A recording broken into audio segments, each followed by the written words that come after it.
Good morning, good afternoon, good evening. This is Andrew Turner, founder and host of the G&T Sessions podcast. And today, no, we don't just have one, but we have two special guests for two special gifts for Christmas 2024. And we're going to have a great episode today because there's going to be a really interesting topic we're going to talk about. But I'm not going to reveal what it's about yet. But I just wanted to welcome Jay and Daniel. Welcome, gents.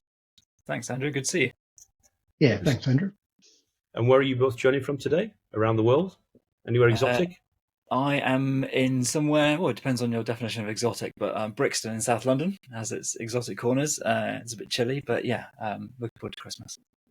Cool. Yeah, and I'm in Italy, in Sicily, south of Italy. The Cosa Nostra. No reaction from Daniel. No, so just to let you know, the audience, let the audience know. So a number of years ago, I met Daniel, and he's got a really interesting business that he's been working, which I'm sure I'll tell everybody about in a second, which has become more and more, you could say, it's evolved actually, but it's become more and more, I think, in the mind's eye of a lot more people. And there's some great stuff that he's been doing, really, really progressive stuff with some very, very, famous people or infamous people, that's what you call it. But I'll let Daniel share the secrets on that. And then in the summer this year, there's a crazy event every year. It's called MadFest, and I went along to that. It's very, very busy. It's like thousands of people descend on a brewery in the east of London, and bumped into Jay, and in the innovation area, and and then thought, if we bring Daniel and Jay together in one episode, wouldn't that be a bumper episode for the audience? So here we are today, and I'm not going to reveal a topic, but I think you probably work out as we go through it. But I suppose obviously the whole point about the G&T sessions is, about talking about growth, about people's personal journeys, people's business journeys, what have they learned through that, and about technology. But also what I'm trying to do with guests that I bring on is when I meet them, you kind of get a vibe. You get a vibe with good guests, and you think, there's some real essence in here. There's some real. I'm not trying to be like Three Kings here, essence and myrrh and all that kind of stuff. And the G&T is also about gifted and talented. So, what became obvious in the conversations that I was having with both these gentlemen here, who are both founders and CEOs of their respective companies, was some really interesting progressive stuff they've done. So I thought, why not get them together and deliver this episode? And we're going to release this probably for New Year, 2025. So hopefully we can get some like little nuggets of what people see, what Daniel and Jay see for 2025 as well. So I suppose, without me trying to take up all the noise or the space on this episode, I suppose maybe I can hand over to maybe do it in alphabetical order. Daniel first. Maybe if Daniel, you could just introduce yourself and help people in the audience understand who you are, and a bit of a kind of flavour about what's keeping you awake at night, and what's going on in Daniel's world at the moment. Yeah, sure. So I'm Daniel Corazzi, the founder of eyeora XR. You could say that I got excited how eyeora could contribute to the future, offering technology. It's always been our mission to sort of empower the masses with the right tools, needed to stay connected in today's world in better ways, sustain careers, even, grow businesses and opportunities, So, finding these kinds of solutions is what gets me out of bed really in the morning. That sort of gets my day started. Cool. And you said it's called eyeora. That's like I and then aura. Is that right? Like Rita Ora. Yeah. So, kind of like Rita Ora, but eyeora. So obviously we experience this technology with our eyes, and aura is in Italian it's like time or now. So with your eye time, that's where the sort of branding came from. And I suppose that the thing about XR, what does XR mean then to help people? It's extended realities. So the metaverse has always been around. It's not something that's been new, but now we've got the 3D version of the metaverse coming into play, and that's where extended realities comes from. So you're mixing augmented and virtual reality as an extended reality experience, if you like. Okay, cool. Thank you for the quick intro. And Jay, maybe you can give us some insights from your background as well now. Sure, I'll do my best. So I'm Jay. About 14 years ago, I founded an agency that's now called Circus. We're a London-based creative studio, and we specialise in immersive media, so things like 360, VR, virtual worlds, that sort of thing. And in that 14-year time span, I've also got married to my wonderful wife, had two lovely daughters, and so what gets me up in the morning used to be my daughters when they were little. Nowadays they're a bit older, so I end up getting them out of bed, shaking them awake to take them to school. But on the work front, it's very much about just really visceral excitement for the technology that we work with. It's such an exciting space to be in, and it's changing so rapidly. So, I'm genuinely itching to get to my desk on Monday morning to see what the latest is on both our projects, but what's happening in the industry as well. So yeah, there's plenty to get me up in the morning. And you said it's called Circus. What was the reason? What was the background to calling it Circus? Yeah, we probably need to come up with a shorter explanation for why it is, but it's really twofold. So one is that circus comes from the same Latin root as circle, and everything we do is 360 degrees. But it's also the idea that a circus is a place that you go to be entertained in the round. It's a kind of fantasy environment which you can immerse yourself in, and which crucially comes to you. One of the things that we really like about virtual technology is that it's available in theory to anybody anywhere. And so a circus travels around the world and brings entertainment to your door or your village or wherever it may be. So that's the long form explanation. So it's kind of like Circus is circle, and then the 360 is kind of try and amplify it as well. Yeah, and exactly. In terms of an experience, then, why would you know? I mean, you mentioned you do 360. What does that mean? What does that mean to people? What does that mean from an experience point of view? Yeah, so it means content that you can be inside, right? We've all become used to seeing all of our content on rectangular screens. And I'll predict that when my children grow up, they're not going to be very impressed by that. They're going to think that's deeply anachronistic, in the same way we see some old technology. So we like to think that immersive media is the way of the future, being able to feel like you actually are somewhere rather than just seeing through a small portal into another reality. Yeah, because I know that. I mean, just switching. I mean, I know when I was down, and I still got that headset actually, Daniel. So you're not lost it. So Daniel's got an office. I think just still near the O2 in the central London. And I remember we did a session down at your office where we put the kind of the what you call the 360 visors in it, or what do you call them, the headsets? Yeah. Correct. And that's where you physically, I suppose, you go into a world. Then you immerse yourself in that world. And I suppose that's what you built with eyeora, isn't it? It's like how do you kind of like, because I remember putting them on and we were sat on some seats, and we don't spin you around on the seats, otherwise you get dizzy, because when you stand up you kind of like a bit like that. But I mean, I suppose are you seeing demand for that thing? It sounds like your brands are saying, how do we traverse and make it a full immersive experience? Is that what you're seeing in the market today? That's a good question. I mean, we're finding that the adoption of the technology is going to vary, depending on the end user, really. If you're there on an entertainment value and you just want to experience events and you just want to sort of catch up socially, we cover that fairly easy. But we also found that there's so much hardware coming out. You've got one type of headset, but there's different brands coming out all the time and different types of requirements. Making it relatable to the end user is what's been tricky right now. And we've kind of created our USP, you could say, is becoming headset agnostic and allowing even the traditional 2D social communities to connect with people in the 3D communities on one platform. Keeping that social connectivity, what people are used to, but giving them a taste of a different way to use their social time or to connect with others or experience content or consume content. Yeah, because I think, I don't know if you realize this, because I remember reading an article a while ago about these kind of digital campfires, where you kind of have these birds of a feather where they want to congregate around community, but they want to do it online.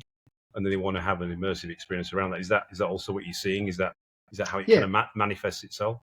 absolutely. And people are reluctant to go in by themselves. It's like going to a venue and you're the only one there. It's not that exciting, is it? So making it social and we're trying to be very responsible about how we allow people to manage their social time, and also respecting that they don't have a lot of time to spend in these headsets. You're not going to be there for 8 hours, so really give them everything they need to make it seamless. And leader controls that can teleport groups of people, assemble people together, select the content everyone wants to watch, play it for everybody.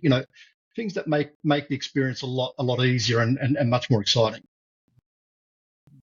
So effectively, but I think that what I saw with the difference between Jay's business and your business, Daniel, you're more of a software business enabling a platform, and I think then you Jay, do the design and the experience, and then the services around enabling any software that the company selected. Is that how you kind of describe yourselves? It's kind of complementary, I suppose. I saw with what you were both doing. Yeah, I suppose that's true. We describe ourselves as a studio because we get inquiries coming in all the time, and the briefs we get are almost universally 2 lines long, and it's a company reaching out saying, "We want to do this thing. We've no idea how it works. We've never done it before. Is that even possible? How much does it cost?" And we like that because we see it as our mission to inspire brands. We're generally B2B, so our mission is to inspire brands to do things virtually and sort of guide them into that new world of technology. So, we can take that 2-line brief, and through, a 30-minute initial call, we can figure out what it is they're trying to achieve, who they're trying to reach, how much they want to spend, and what the possible technical solutions might be. So, we're not coming with a single product or a single solution. We're coming with a team with a kind of diverse set of expertise, with access to a diverse set of tools with which we can build a whole bunch of different types of things. So I know that I was very impressed when we spoke just before we did this episode a while ago. There's a concept called OuterNet, which is in central London, not internet but OuterNet, which I think is on the rejuvenated Tottenham Court Road. It's like it's like the rebirth of Tottenham Court Road with the new station. Do you want to explain to the audience what you did there? Because sounds like pretty cool what you did there. Yeah, that was a really fun project. So you're right. Tottenham Court Road used to be a little bit gritty back in the day when I remember growing up in London, and now it's really, really swanky. So the OuterNet is Europe's largest LED screen, I believe. So it's a huge kind of walk-in immersive space. So it's a building-size environment. You can walk in just off the street, and you've got screens all around you, these huge LED screens.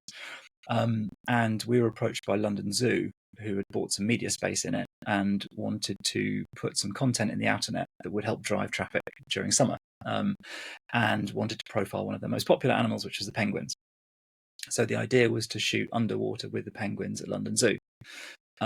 So that involved 2 bits of exploration. One is no one's shot 360 underwater with penguins before, and 2, the OuterNet generally only shows CG content, so they show sort of pre-rendered 3D visuals, and that has the luxury of being able to render over many hours and days, and you can get whatever resolution you like out of your creation. They'd never shown 360 video before because no one had produced it at high enough quality to display on those massive screens.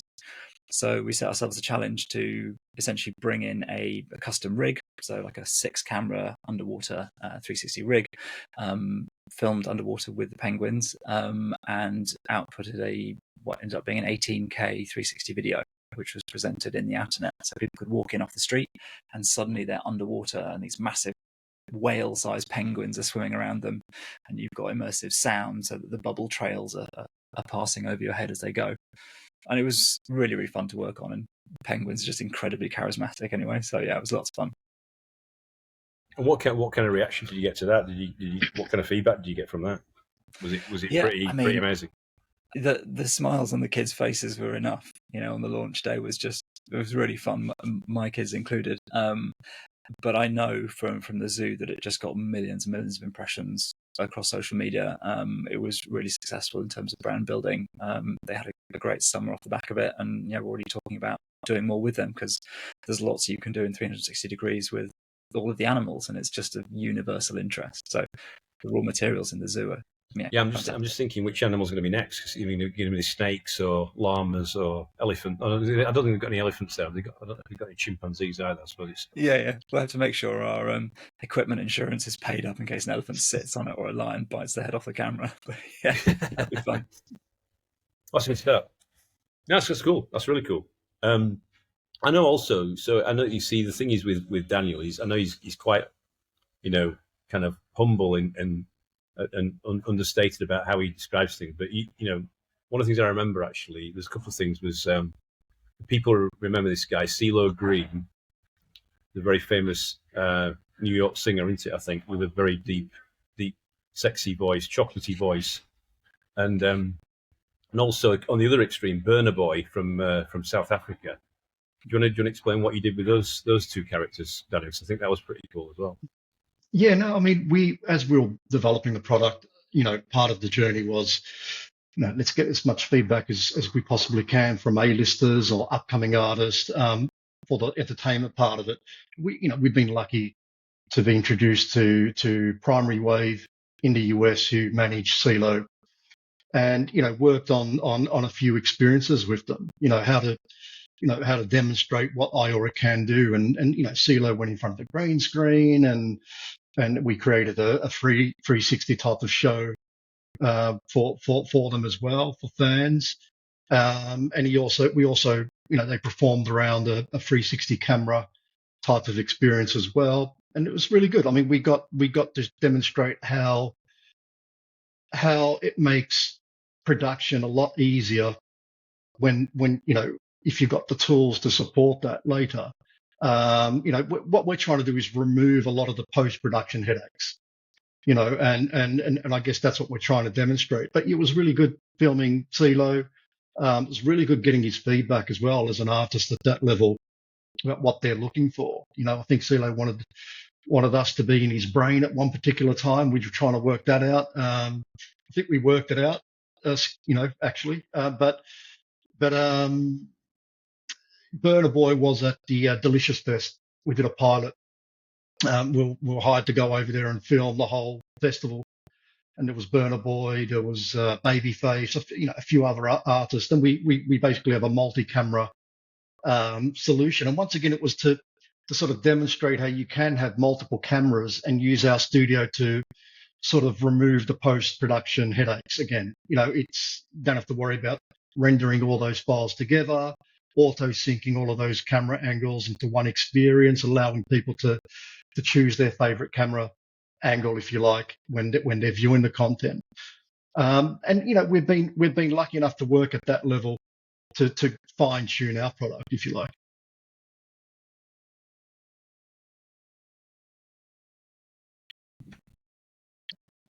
Because I was just trying to come up with some kind of really trendy, kind of like from penguins to Nigerian, I don't know what you call it. What's the style of music Burna Boy sings, I suppose, or what's it called? It's kind of a rap. There you go. I would say from penguins to rap stars. We should call this episode that. Yeah. But a quick question on that thing when you did with CeeLo and with Burna Boy. Like obviously Jay explained, he had 6 cameras underwater in London Zoo with the penguins. Is that what you do as a setup for your recording that you do with the stuff for eyeora as well? Is that how you do it, or is it? I mean, we're not a production. We would hire a company like Jay, so we actually outsource. If I knew Jay back then, I probably would have given him a call. But we don't do the production side. We provide the software. We organise it and coordinate it, and then work together with other companies that provide these services, studios like Circus. But I was overlooking and supervising it all, and just making sure that it was to spec for our platform. That's all. That it was gonna play nice, if you like. I mean, I suppose I'm more of a kind of a rock aficionado. So I'm Phil Sonical and work out all these different kind of other musical tastes.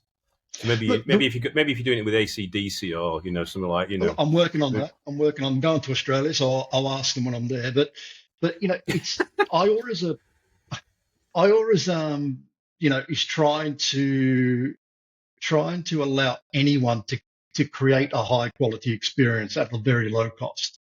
Okay, that's what we're trying to do. We try to, even though these are top quality artists that we're filming, at the end result of how we just went from some capture or in front of the green screen into an immersive, like for example, a Las Vegas sphere type of experience. We could put CeeLo's band from center stage in LA into a sphere type of experience like you two just demonstrated.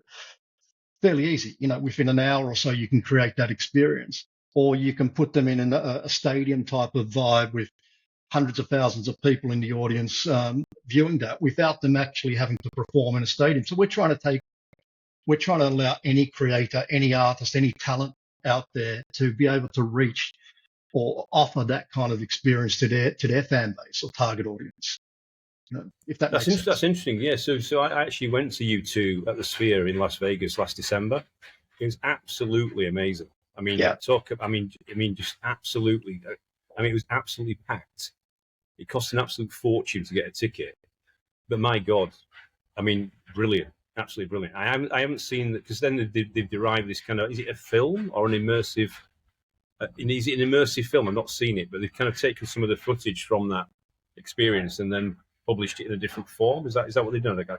Yeah, they've kind of promoted it that way. But if you can appreciate, that production probably cost a few mil to get there, and then obviously they're charging $1,500 or whatever a ticket to sit in there, and they're limited to about I was in the cheap seats. Don't worry. Right. Okay. I was wondering what I was paying for when you were there. Yeah. Okay. But for a tenner, you can actually recreate that on eyeora, which is pretty significant when you think about anyone can recreate that kind of experience now, and sell tickets for it. You're probably not going to charge $1,500. You can probably drop down to £5 or so, but that's what we're doing. We're allowing people to monetize, easily create these high level experiences for as low cost as possible, really. Can I ask, Daniel, I'm curious to know a bit as well what you think is the kind of future of these virtual events, because the theory of it is great, right? Whereas a stadium has a limited number of seats. If you've got a virtual event, you can sell an unlimited number of tickets as long as the experience is good enough. And also on paper, people can be in places they can't be in the real world, right? If you buy a ticket to a show, you're sat in the same seat for the whole 2 hours. You can't move. Whereas, as you exactly said, right, you've got multiple cameras. You can even be on stage with the performer, right? So on paper, it's great. Correct. But it's that immediacy and that shared experience that has to be somehow brought into that virtual world. So how does one go about solving that? And what's like the next evolution of that shared experience, the vibe that you get from being there? Look, it's a good question, actually. I mean, that's been the $1 billion question, I guess everyone's trying to answer. And the short answer is, as the hardware evolves and improve and allow us to do a lot more, and even, you on a virtual instance, you need other types of accessories, to give you vibrations, or to feel something like you do when you're in a live show. But I find that when you're in eyeora, for example, and you're in a stadium show and you're looking around, you do get excited.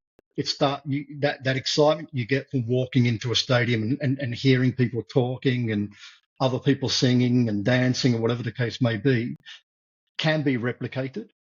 Obviously, it's not the real environment going into virtual reality, so it's overcoming that. But I guess as it becomes the norm, as we start to experience more and more of these types of shows and socially with other people, I think that's going to be the buzz. It's that I can actually not do this maybe once or twice a year. I can do this on a weekly basis if I want to, and experience a whole bunch of different artists at a level that I've never had access to before, socially with like-minded fans or friends or family members, and just get more for the free time that I have in life.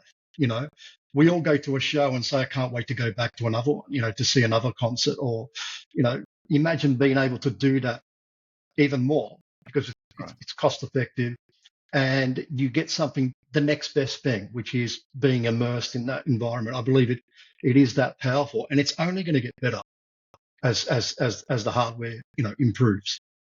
Yeah, definitely. Yeah. Interestingly, so we do a lot of our team meetings in VR. So we have like a metaverse environment. We join as avatars, and initially it was quite clunky to get used to. But what was really remarkable was how quickly you start to accept those avatars and that environment as real, and you start to suspend your disbelief. And so I guess there's a sort of like, it's partly a quality and hardware question of just getting that visual experience to be as crisp and realistic as possible. But there's also a bit of a paradigm shift in the case of the audience needing to suspend that disbelief, to have had enough familiarity with consuming content in that way that they can just allow themselves to feel like they're there and not be distracted from the experience by their hardware or Absolutely. the edges that they can see. You might want to put your volume up a bit actually on your audio if you can, Jay. Just because I know you're softly spoken, but okay, sure, maybe a good idea. I mean, just adding to that, Andrew, if I can. I mean, that's the future of meetings. I believe is in these spaces, and we do it the same.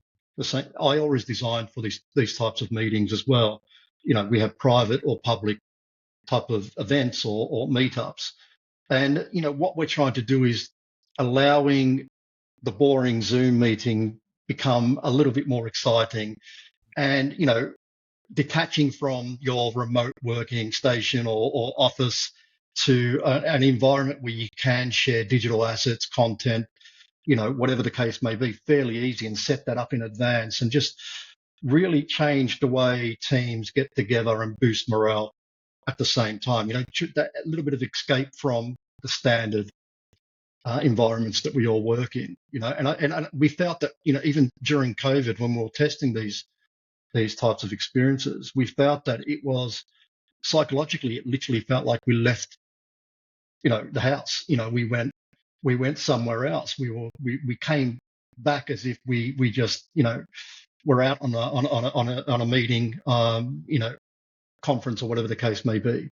So I think that's the power of what's about to come. And when people start to realize that it's that easy, that accessible, that they can do it now, we'll start seeing that be rolled out in various teams in the future. So is that what you're saying? You're seeing more of a kind of interest from corporate organizations to start piloting this within their organization? Is that you seeing it? Absolutely. I mean, we spoke to a few telcos a couple of years ago that were already planning on doing all of their training for managers or retail salespeople within VR, within the metaverse. And they felt that it not only, cut costs down, it just gave them a lot more sort of tools to get the information they needed them to digest a lot sooner. And also, using applications like AI to make sure that they're communicating that kind of information the right way. Because people, if you've got 10,000 managers or retail people out there, it's hard to fast track that sometimes. And they felt that it was just taking a lot longer in the old traditional methods, in person. So yeah, I feel that there's a lot of brands, a lot of companies that are taking on this now just to improve just that kind of thing, really. Is that what you're seeing as well, Jay, from your side? Yeah, absolutely. VR training is a big hot topic at the moment. We're actually working on 2 projects in that area at the moment, and one of them is for a big global company who train thousands of people around the world every year. So it's a potentially huge cost saving for them. They work in a very high stakes environment, and so you can't just do things in the real world. So it allows you to simulate things you can't do in the real world, and to do it in a way that's replicable and trackable. So the power of that is enormous. Yeah, I suppose it's that balance between like you don't want to lose the human connection. So that thing about real in-person human meetings and get-togethers versus the digital version. I suppose that, to your point, I think the session you did a few years ago, I don't know if you're still doing it, Daniel, was I think for a very well-known South Korean manufacturer of telecoms or mobile device, where you're trying to roll that out across the whole world. So I suppose that's where you get the value. Absolutely. We got to work with their teams, get their feedback at that level, as well, which helped us sort of, make sure we build the tools the right way. We've got a whole bunch. I mean, eyeora is endless on the kind of features that you got today, and where it's 2025 it's going to be even more exciting. But social, chatting from the real world into the metaverse. You can appreciate people come late for meetings, not like I came late today, but some people do. And if this was being held in the metaverse, I can send you a message from the app into that space, letting people know, sending documents, information, whatever the case may be, from real world to the metaverse in real time, things that they need to really make these experiences work. So, I mean, you touched on that word that I was going to ask you about, actually, is the metaverse dead now, or is it still alive? Or is it being rebranded as, something that's a bit like Prince? Prince used to be Prince, and then he became a symbol. Is it kind of like the phoenix out of the fire? What do you call it now? Is it still called the metaverse? I can have a go at answering that. I probably frame it a bit differently, actually, and take a step back from it, because metaverse as a phrase has got lots of baggage now, because Meta made a poorly judged bet on it, that we all were willing to spend large parts of our lives in VR headsets, which clearly you could call it Zuckerverse. Zuckerberg, yeah, absolutely. But I think what it does point towards, or what a lot of the trends are pointing towards, is a future in which the technology or the content that we consume is around us, right? And the blend of the real and the virtual becomes part of everyday life. So the metaverse, as in a VR, sort of 3D game-like VR experience, is probably not something people are going to be willing to spend large parts of their professional social life in. But being able to have wearable technology powered by AI, that's really interesting. That idea of spatial computing is where the conversation will go. So, the metaverse, virtual worlds are sort of a stepping stone. They're one component on the road towards that future, is what we would say. Yeah, I mean, adding to Daniel, that as what's your well. view? Yeah, I mean, I agree with what Jay's just said.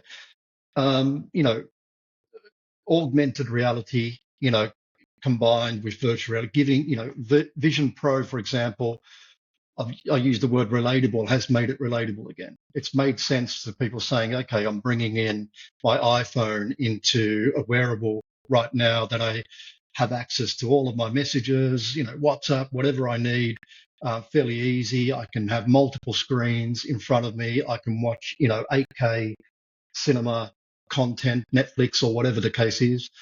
But at the same time, I have, with a press of the button or a voice command, I can go into an immersive space. It's a combo type of wearable, isn't it? So I'm not excluded from the real world. I can have holograms with people, as an augmented experience. But at the same time, I want to escape completely. I'm sort of sick of seeing my little office in Sicily. I want to now, be somewhere, some other place in the world that I can actually hold my meetings. You want to be in Capri instead of something. Yeah, you could say that. But I mean, about accessibility though. I mean, I don't know if the price. I mean, I just I looked at the launch price of the Vision Pro, and I thought, wow, it's like the Rolls Royce, typical Apple, the Rolls Royce, the Prem de la Prem, or the Premier of the Premier pricing model. Obviously, a bit of a late mover to the market, but obviously when they launch, they do make a splash. I mean, have either of you used that? What's your view on it? Yeah, it's great, as you expect from Apple. It's a great bit of kit, but I would say it's probably twice as good as the next equivalent Meta Quest 3, for example. It's not 8 times as good, but it is 8 times the price.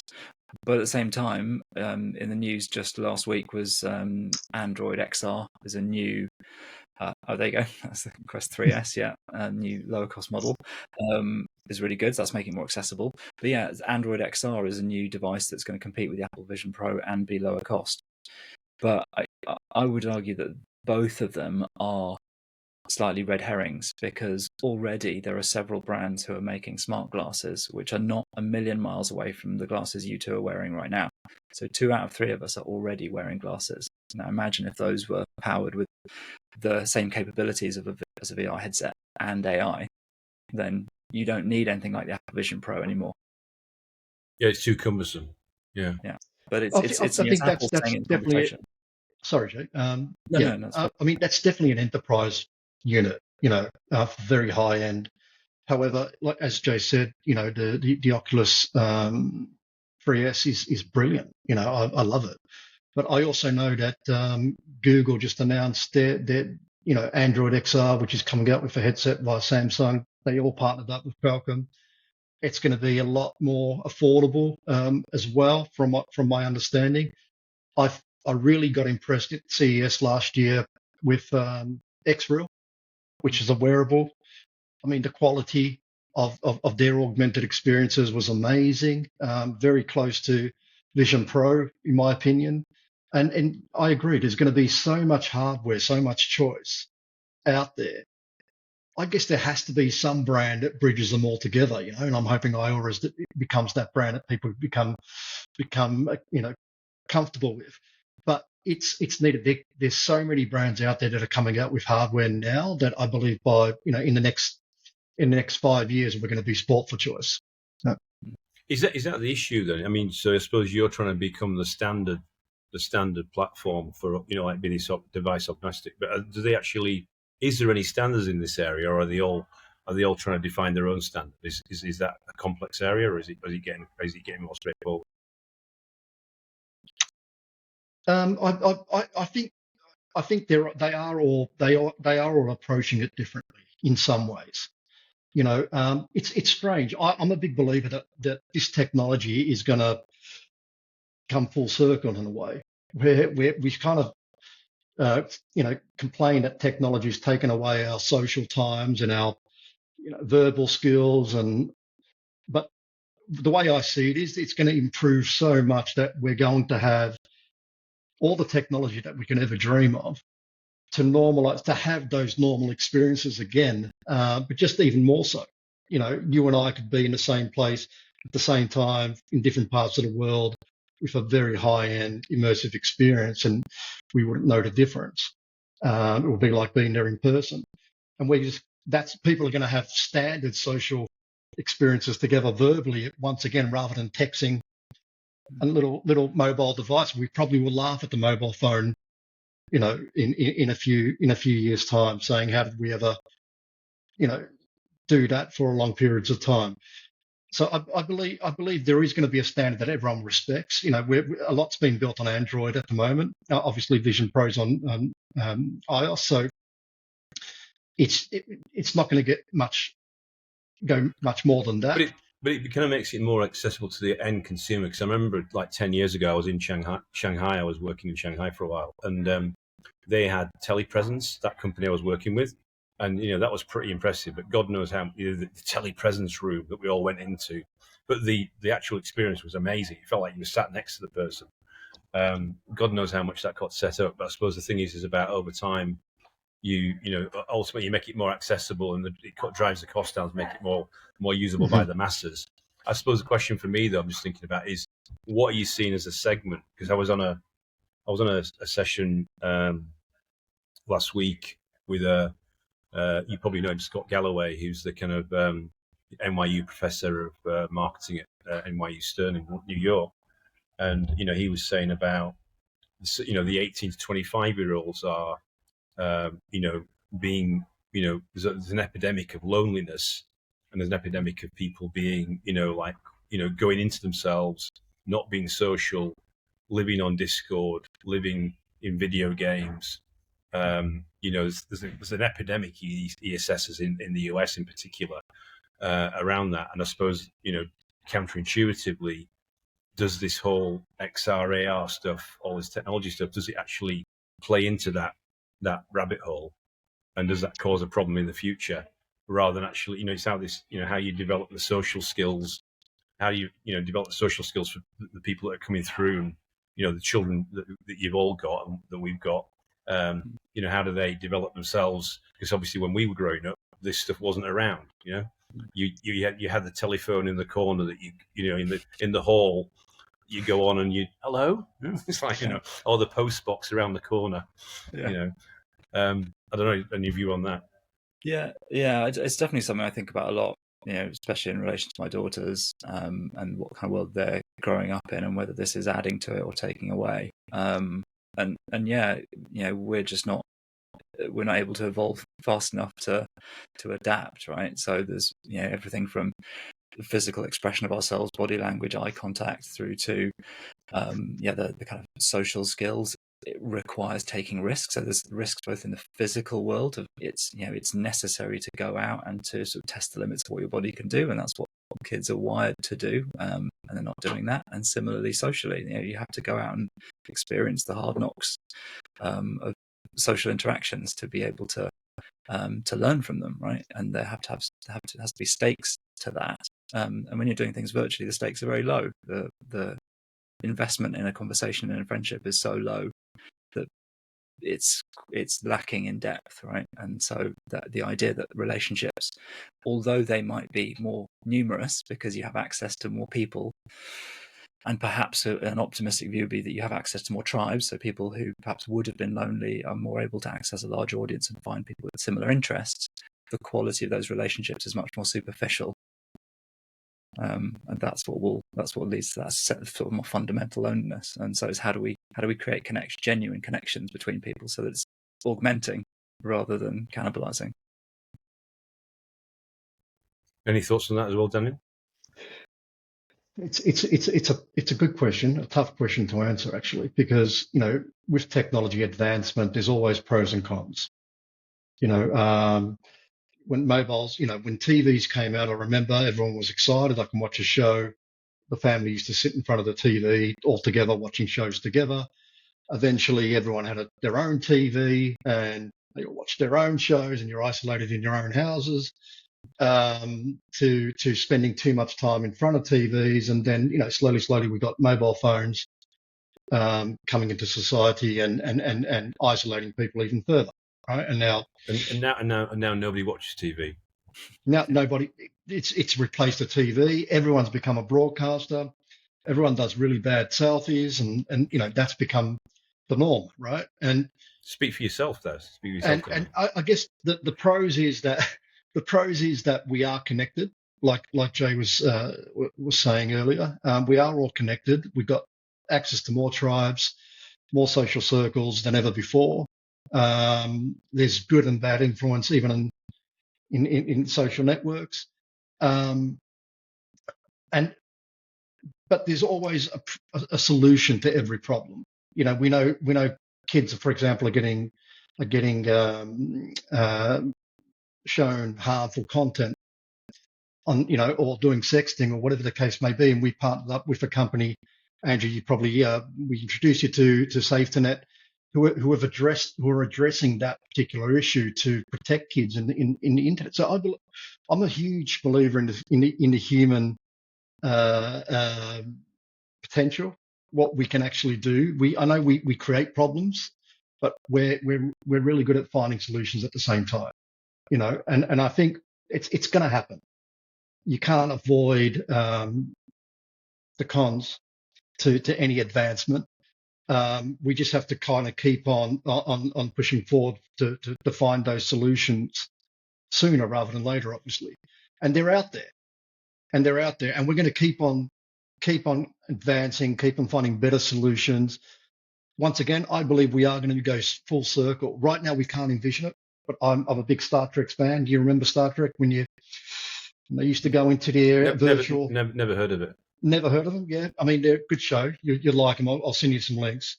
But going into those virtual rooms, having those experiences, reliving moments, being with people in the same space that they probably would never be able to do, from different parts of the world or different tribes, as Joe was saying. I believe it's going to become so good that it will feel like it's normal. It's the norm, right? It's like it's always been there, almost like we all live next door to each other and we can just, press a button and be together. I think it's going to once it gets to that point, people are going to realize the pros rather than the cons. of what's on offer. Just a quick question. What was the reason you used Star Trek? Was that a play on the telepresence thing, or the transportation, teleporting, or what were you thinking? I think they demonstrated how realistic it can become. You know, how the quality, with the level of where it can actually, and I believe we're going to actually get there with AI now taking a huge role in cloning people and recreating venues or locations, or, you know, in real time. I believe one day we're going to get to that point where we're having these realistic experiences. We're not going to know the difference. You know, digital twins are out there now. And one day we may be living in between our world and a digital twin for work or whatever. I believe it's going to get to the point where we can use the technology to have more realistic social experiences and connectivity. I mean, I suppose one of the things I was just thinking when you were both talking was about balance, right? So, you know, if you can have the optimum side of, you know, you have this kind of digital campfire concept, which you can subscribe to, you can participate in. But then if you can then combine that with a human connection gathering, maybe you get the best of both worlds then.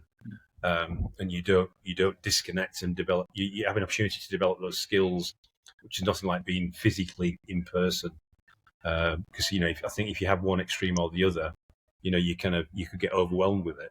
Too much human interaction. You kind of want to go and lock yourself in a darkened room, put the straitjacket on, you know, rocking in the corner, and then too much digital campfire, and you kind of, you know, you want to have that in-person experience. So maybe there's a learning out of that. But I think, yeah, I mean, I agree with you about, you know, using technology in the kind of most progressive way.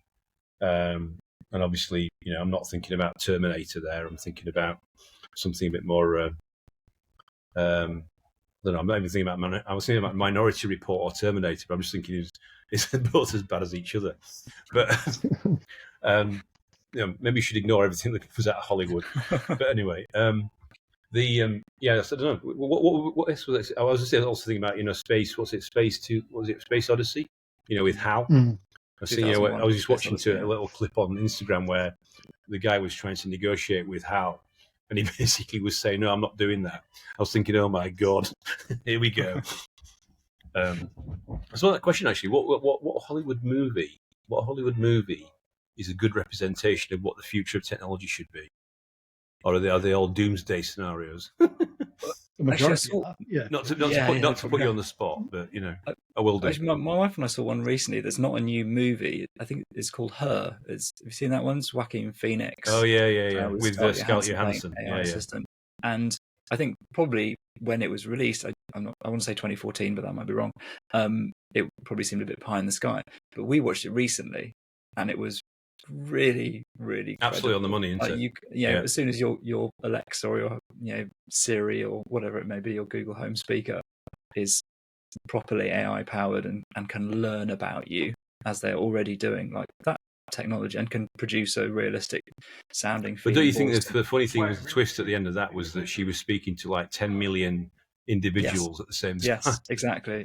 So it's sort of simulating a relationship that doesn't exist in the real world. So I would say that is a really near future demonstration of how people could start to really suspend their disbelief and have relationships with technology in a deeper emotional level rather than as a tool, which is what it's been. Well, we know there is a new platform out there called Girlfriend.ai. I don't know if if they use Scarlett Johansson's name, then probably like Sam Altman from OpenAI, who did a bit of a gaffe and got his hand slapped quite strongly by her lawyers recently, as you probably know, when they released something recently. What's your favourite film then, Daniel? That's a good one, by the way, Jay. Yeah, I like that one. My favourite tech film, I got to agree, they're all doomsday type of scenarios, really, when it comes to technology. Maybe that works for Hollywood. You know, but there are some good ones out there that I guess demonstrate, you know, what you can do, you know, with the pros of what you can do with technology, obviously. If we look at the Matrix, for example, and remove that robots used us as slaves, you know, that's a good example of a digital twin type scenario where you've got this. You know, this world where people are sort of interacting with AI agents, and some real people not knowing, you know, what's real or not really, you know, living in a loop or whatever the case may be. I think if we take away the negatives of that, just to show the potential of what can actually be done, you know, I envision one day that's how the digital twin technology will come across, but we will be aware of it rather than not aware. Yeah, I think that's a good one, because I think those two films are related, aren't they? The Matrix and Terminator. I think one is supposed to be the predecessor to the other one. And I think the Terminator is the predecessor to the Matrix. You know, that Sarah Connor is Neo's mother. I think that's the way I saw it it's described. If that's what you're understanding. Yeah, one of the conversations we were having when the Metaverse conversation exploded a few years ago was about who owns the Metaverse, right? It's kind of just thinking ahead as to what it was going to look like. And I think obviously that conversation has changed now, but it's an interesting debate is the Metaverse an open source environment that allows us to kind of freely have relationships and connections like we do in the real world, unmonitored and ungated by some corporation? Or is it that one platform wins and essentially holds the rules of the game? And if the latter happens, then you've got something like that movie Ready Player One, right? If you've seen that one. But that's a world in which essentially people find themselves drawn to the virtual world because it's just more exciting than the real world around them. And the more time they spend in it, the more real world crumbles around them, and the more they're incentivized to spend more time in the virtual world. But that virtual world is essentially there for the profit of the mega corporation. I forget what it's called in the movie. You know, so that's perhaps a more sort of dystopian vision of the future. But if that virtual world, virtual environment is more open source, is more democratized, then, as Daniel's saying, then it could be a more utopian vision. Yeah, I mean, if you look at the stat from the predictions thing from Scott Galloway last week, was that actually if you look at the S&P 500, effectively 10 companies are driving like 70% of the value. You know, it's like, OpenAI, Nvidia, blah, blah, blah, blah, blah, usual suspects. The question is that they have too much power, and they then, work a path out to the path for profitability, and their success is at the kind of the how do they responsibly look after the human race as they traverse their growth path? Not saying we discussed that on this episode, but when you see these stats, it's quite scary how dominant these companies are, and they actually are, larger than a number of countries, the GDP of a number of countries. It's no longer, a joke anymore. So, and the thirst for growth is insatiable. Still, it seems to be. So, but I mean, I suppose one of the things I was going to say, both as you as founders, obviously what we talked about growth. Obviously, you're in an interesting hot area. It's going to get hotter as we get to 2025. I suppose, to share some insights, we have this thing concept called peaks and valleys, right? And I don't always bring it up, but I thought, to try and wrap up today's episode before we kind of get into 2025 predictions, it'd be great to think about, what would be, if as a founder of a business, obviously you've been running these businesses for a number of years, not like last week you started it, but obviously when it's an emerging nascent area, it's also pretty challenging, right? So I suppose my question would be is there some kind of valleys you could share that you've been through yourself as as your learning of your journey, that you could share that could help people listening to this episode, that if they're deciding to embark on their own venture, something to think about and something they've learned from. They didn't fail, but they learned. Yeah. So Jay, do you want to go first? Yeah, sure. So I guess a couple of things come to mind. One is that when you're in an innovative space, two things are true. One is that it tends to be quite fast moving and untested. So there's a certain amount of risk in everything you do, because you're constantly breaking your ground, trying new things, using tools that may not be around in 6 months' time. There's very little that's solid under your feet, and you have to work really hard just to stay ahead of that wave, to surf it rather than get left behind by it. So I think you have to be prepared to lift your head once in a while and see what's coming and try new things and stay ahead of that technology. And that's something you have to do constantly. The other is more on the business development side, is that quite often, because it's innovative, it's not yet seen as business critical. So in our world where we're selling B2B, when the economy struggles, we often find that budgets dry up because these are seen as luxury items or R&D investments that aren't fundamental to the business. So you can find yourself vulnerable to those peaks and troughs of the market as well. So I think those are two things, just being clear-eyed about those two realities that you're going to face. How do you deal with that? Because that's kind of like, it sounds like you've had some headwinds about how you deal with that. So that's a mental game, I suppose, as well as what decisions you make. Is that right? Yeah, I think it's partly about making time to do that horizon scan once in a while, and then from a business front, it's just make sure you're got enough cash in the bank, make sure you've got enough projects on the go, and just kind of keep the wheels turning in terms of relationships and conversations, because you've got to constantly feed that hungry horse of the pipeline that's always needs new clients. So we're always out there. That's why we've made it our mission to inspire brands to do things virtually, because we know we need to keep inspiring more companies to experiment in more ways. So when they're ready, they know who to call them. When they're ready, they know who to call. Absolutely. Jay, are you there? Yeah. Jay. Yeah, that's right. That's cool. Thank you for sharing that. Daniel? I would say to always be willing to learn as a start, coming from a startup culture.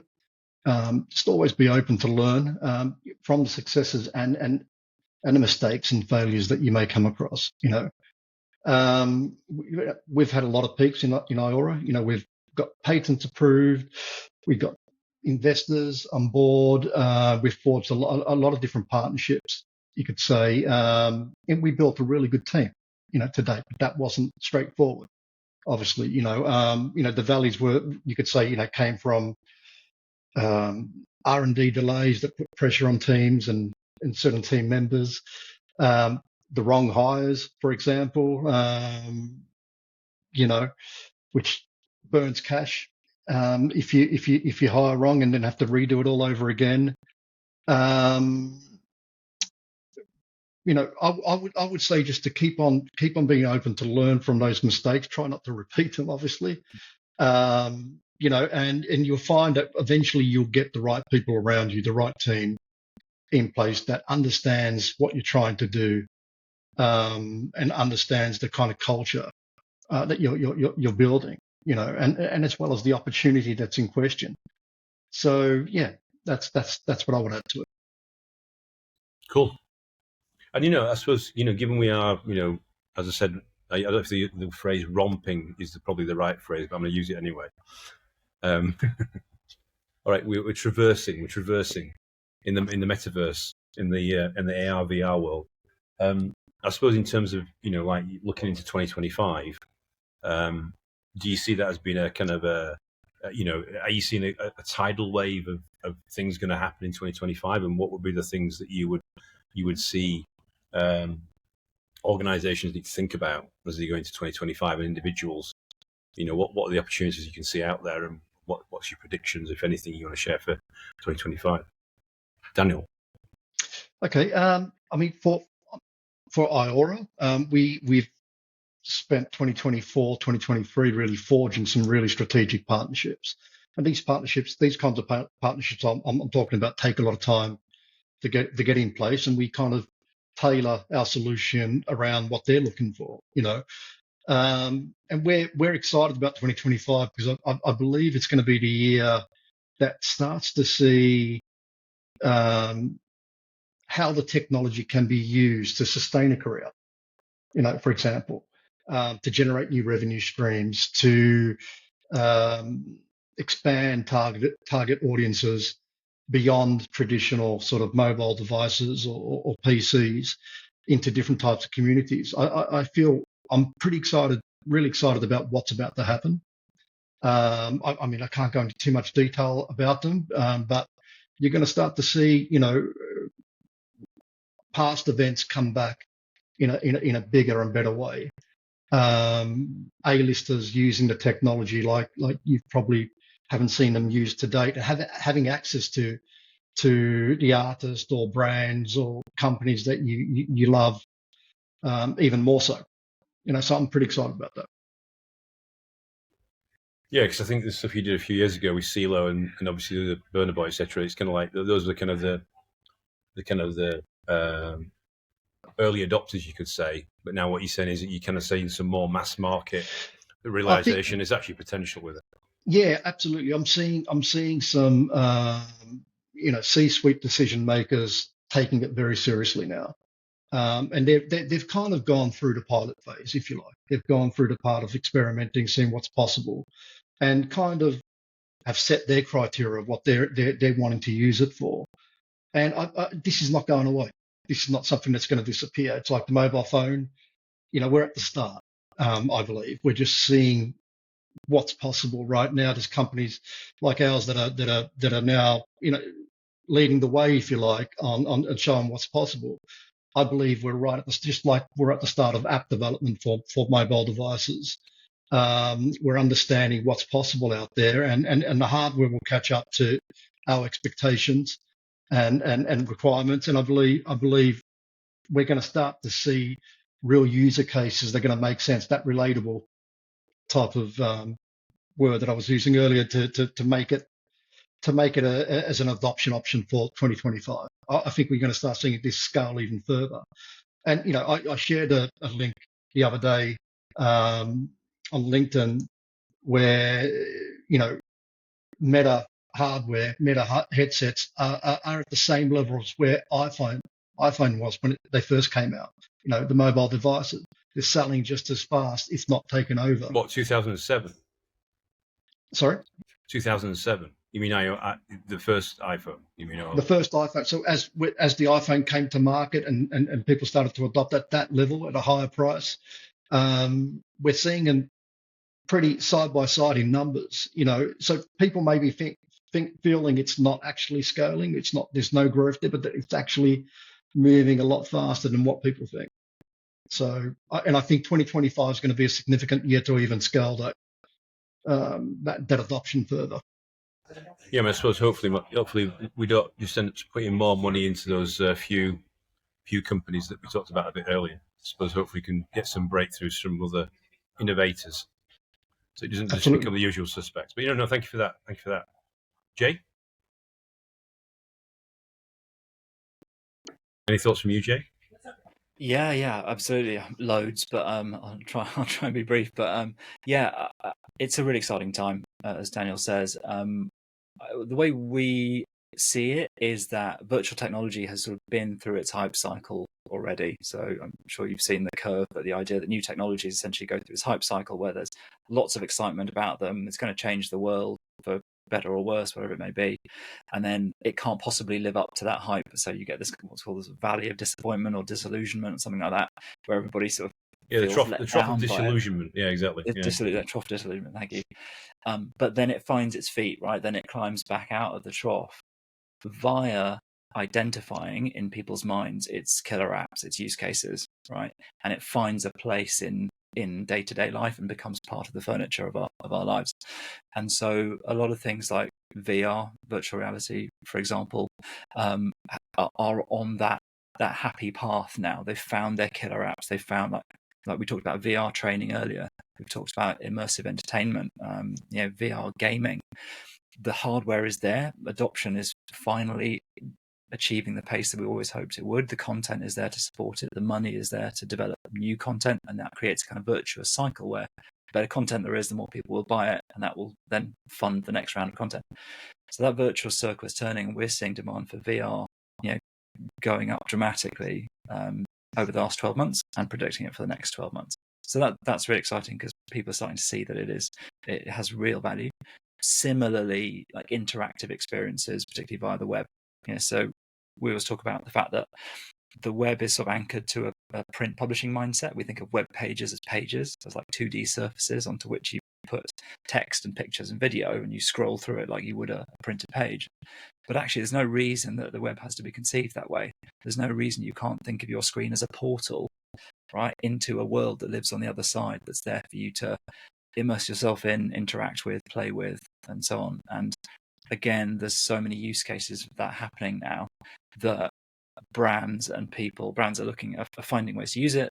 Consumers are starting to demand it, and so there's loads of opportunities to do things with the technology that already exists to really blow people's minds. And that's not even considering the next generation of technology, which will be, as we talked about, like AI and wearables. And okay, thank you for that. I mean, I think I was just looking on the London Zoo website, and I was just trying to work out, which animal will be the next one for the OuterNet. And obviously in the G&T sessions, maybe it's got to be gorillas and tigers. Maybe we can rebrand the G&T sessions, the gorilla and tiger sessions. Definitely up for that. Because the gorillas look pretty cool. Anyway. Yeah. Well, so all I can say is thank you very much for coming on today's show, Jay. Thank you very much for coming on the show today, Daniel. It's been an absolute pleasure to have you here, and we finally got there.